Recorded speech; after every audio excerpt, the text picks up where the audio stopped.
आचार्य चाणक्य कहते हैं कि जिन लोगों का स्वभाव बहुत ज़्यादा सीधा साधा है उन्हें ऐसे नहीं रहना चाहिए। यह उनके लिए अच्छा नहीं है। जंगल में हम देख सकते हैं जो भी पेड़ सीधे होते हैं सबसे पहले काटने के लिए उन्हें ही चुना जाता है, और जो टेढ़े मेढ़े तिरछे पेड़ होते हैं वो सदियों तक वैसे ही पड़े रहते हैं। इस बात में एक गहरा अर्थ छिपा है। चाणक्य कहते हैं कि जिन लोगों का स्वभाव जरूरत से ज़्यादा सीधा, सरल और सहज होता है उन्हें समाज में कई परेशानियों का सामना करना पड़ता है। चालाक और चतुर लोग इनके सीधे स्वभाव का गलत फायदा उठाते हैं। ऐसे लोगों को कमज़ोर माना जाता है। अनावश्यक रूप से लोगों की प्रताड़ना झेलनी पड़ती है। ज़्यादा सीधे स्वभाव मूर्खता की श्रेणी में माना जाता है। इसलिए व्यक्ति को थोड़ा चतुर और चालाक भी होना चाहिए ताकि वह जीवन में अपने लक्ष्य प्राप्त कर सके और समाज में गर्व से जी सके। एक बच्चा अपने पिता के साथ एक जंगल में घूमने गया होता है। वह देखता है कि एक से एक हिरन का शिकार करने के लिए उसका पीछा कर रहा था। उस बच्चे के मन में यह दृश्य देखकर एक करुणा का भाव उदय होता है। वह अपने पिता से कहता है कि काश हिरन शेर के पंजे से बचकर भाग जाता तो हिरन का जान बच जाता। यह सुनकर पिता कहते हैं, लेकिन वो शेर भी तो भूखा है। अगर तुम हिरन को बचाओगे तो तुम शेर के लिए बुरे बन जाओगे। तो इस परिस्थिति में तुम क्या कर सकते? अभी ये बात हम सबके लिए सोचने की है कि एक जगह जहाँ हम किसी का फ़ायदा कर रहे होते हैं, दूसरी जगह किसी का नुकसान कर रहे होते हैं। जैसे एक सिक्के के दो पहलू होते हैं, उसी तरह अच्छाई और बुराई के भी दो पहलू होते हैं। तो सवाल यह है कि किसी आदमी को कोई अच्छा काम करना है, अच्छा बनना है, तो वह किस तरह का काम करे जो किसी को आहत न पहुँचाए। तो आज की जो कहानी मैं सुनाने वाली हूँ आपको, उसमें आपको कर्मों का पूरा ज्ञान मिलेगा कि असल में कर्म क्या है, बुरे कर्म और अच्छे कर्म क्या होते हैं। इससे पहले कि आप इस कहानी में खो जाएं, इस चैनल को सब्सक्राइब जरूर कर लें। तो चलिए कहानी शुरू करते हैं। बात उस समय की है जब गुरुकुल में शिक्षाएं हुआ करती थी। मतलब गुरुकुल में बच्चे सीखने के लिए जाते थे, वहीं पर रहते थे, वहीं पर प्रकृति का आनंद लेते थे और वहीं पर अपनी शिक्षाएं ग्रहण करते थे। ऐसे ही गांव का मोहन नाम का युवक गुरुकुल में पढ़ाई करने के लिए जाता है। उसके माता पिता उसे बचपन से ही गुरुकुल में भेज देते हैं। गुरुकुल में जाने के बाद बहुत सालों तक वह अपने सहपाठियों के साथ बहुत अच्छी शिक्षा ग्रहण करता है। उसे वहाँ पर जीवन के सिद्धांत सिखाए जाते हैं। उनमें से एक सिद्धांत में यह सिखाया जाता है कि हमेशा भलाई करो, अच्छा काम करो, सबकी मदद करो। यह ज्ञान मोहन के दिमाग में बहुत गहरे से बैठ गया होता है। इसलिए जब वह वापस गुरुकुल से अपनी शिक्षा ग्रहण करके आया तो वह अपने गांव में सबकी मदद करता था, हर किसी का काम करता था। कोई भी युवक उससे कोई काम करने के लिए कहता तो वो मना नहीं करता था। लेकिन जैसे जैसे समय बीतता गया, एक दिन उसने अपने कानों से छुपकर सुना कि गांव के कुछ युवक उसका मजाक बना रहे हैं। वो सब कह रहे हैं कि वो तो फ़ायदा उठाने लायक ही है, उसके तो मज़े लो, उसका लाभ उठाओ जितना हो सके। वह किसी के काम को मना भी नहीं करता। वह दूसरों के काम के लिए अपना काम भी छोड़ देता है। बताओ कितना मूर्ख है। यह सुनने के बाद मोहन का दिमाग फटाका पटा रह गया। वह निष्पक्ष भाव से सबकी मदद करता था, सच्चे दिल से करता था, लेकिन बदले में उसे क्या मिला यह सुनकर उसका दिल सहम गया और उसने मन ही मन निश्चय किया कि आज के बाद वह किसी की भी मदद नहीं करेगा। और अब मोहन गांव का ऐसा युवक बन चुका था जो किसी की मदद नहीं करता था, चाहे कोई कितनी भी परेशानी में क्यों ना हो। मोहन को कोई फर्क नहीं पड़ता था। मोहन का यह बदलाव देखकर सब गांव वाले आश्चर्यचकित रह गए। कल तक जो दया का सागर था, इतना दयालु था, कुछ ही समय में इतना निर्दयी बन गया। यह देखकर मोहन के माता पिता को भी उसकी चिंता हुई। उन्होंने अपने बेटे से पूछा कि बेटा ऐसी क्या बात हो गई, तुम इतना क्यों बदल गए हो? तो मोहन ने कहा, माँ, इस ज़माने में किसी की भलाई करके कुछ नहीं होता। यह बात मैं महसूस कर चुका हूँ। मैंने जीवन में जितनी भी गुरुकुल से शिक्षाएं ग्रहण की, वे सारी शिक्षाएं बेकार चली गई, वो व्यर्थ हो गई, क्योंकि ये संसार किसी का नहीं है। यहाँ सच्चे दिल से कोई किसी की मदद करते हैं तो उसको बेवकूफ़ समझा जाता है। माँ, उसको बेवकूफ़ समझा जाता है। और यह कहते कहते मोहन वहीं पर रोने लगा। और इसके बाद मोहन बहुत परेशान रहने लगा। उसके माता पिता पहले वाला मोहन चाहते थे, वो वही मोहन चाहते थे जो सब लोगों की मदद करता था। लेकिन उनका बेटा कहीं दूर निकल चुका था। दिन पर दिन हालात और भी गंभीर होती गई। एक दिन उनके माता पिता को पता चला कि पड़ोस के गांव में एक बहुत बिच्छू आया हुआ है और वो मानव स्वभाव के बारे में बहुत बातें बता सकता है।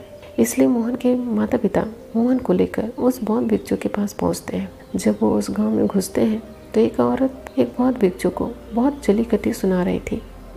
वो उसको कह रही थी कि इनको तो शर्म ही नहीं आती, भीख मांगने के लिए आ जाते हैं सुबह सुबह, अपना काम तो नहीं करते, दरवाजे पर आकर खड़े हो जाते हैं और पता नहीं ऐसी क्या क्या बात है। लेकिन बहुत बिच्छू तो भिक्षा मांग कर ही खाते हैं, उन्हें तो सब कुछ सहना पड़ता है। इसलिए वो बहुत बिच्छू एकदम शांत खड़ा हुआ था। उसमें क्रोध का भाव तिनका मात्र भी नहीं था। जब उस भिक्षु को उस घर से भिक्षा नहीं मिली तो वो दूसरे के घरों की तरफ निकल गया। यह सारा दृश्य मोहन भी देख रहा था। उसके माता पिता को उस गांव के लोगों से पूछकर उस बौद्ध भिक्षु के ठिकाने पर पहुंचते हैं। वहां पर पहुंचकर वो देखते हैं कि ये वही बौद्ध भिक्षु है जो गांव में भिक्षा मांग रहा था और जिसे वो औरत जली कटी सुना रही थी। उसे देखने के बाद मोहन और उसके माता पिता ने उसे प्रणाम किया और वो वहीं पर बैठ गए। उसके बाद मोहन के माता पिता ने सारी परिस्थितियाँ उसे बयां कर दी। उन्होंने अपने बेटे का जिक्र करते हुए बताया कि ये हमारा बेटा पहले बहुत दयालु हुआ करता था, सबकी मदद करता था, लेकिन अचानक पता नहीं ऐसा क्या हुआ कि अब ये किसी की मदद ही नहीं करता। कोई इसके सामने मर भी रहा होता है तब भी ये बिल्कुल उसे पानी भी नहीं पिलाता। ऐसा स्वभाव हो गया है इसका। हम कुछ समझ नहीं पा रहे हैं कि ये बदलाव अचानक से हुआ कैसे। इससे पहले कि वह बहुत भिक्षु कोई जवाब देता, वो औरत जो गांव में उस भिक्षु को जली कटी सुना रही थी, वह अपने बेटे को लेकर वहीं पर पहुंच गई और हाथ जोड़कर उस भिक्षु से प्रार्थना करने लगी कि मेरा बेटा बहुत बीमार है, अचानक से इसे बुखार आया और गांव के लोगों ने बताया कि आप इसकी मदद कर सकते हैं। बहुत भिक्षु उसकी उपचार करने में लग जाता है और कुछ ही देर बाद औषधियाँ देने के बाद वह बच्चा बिल्कुल स्वस्थ हो जाता है।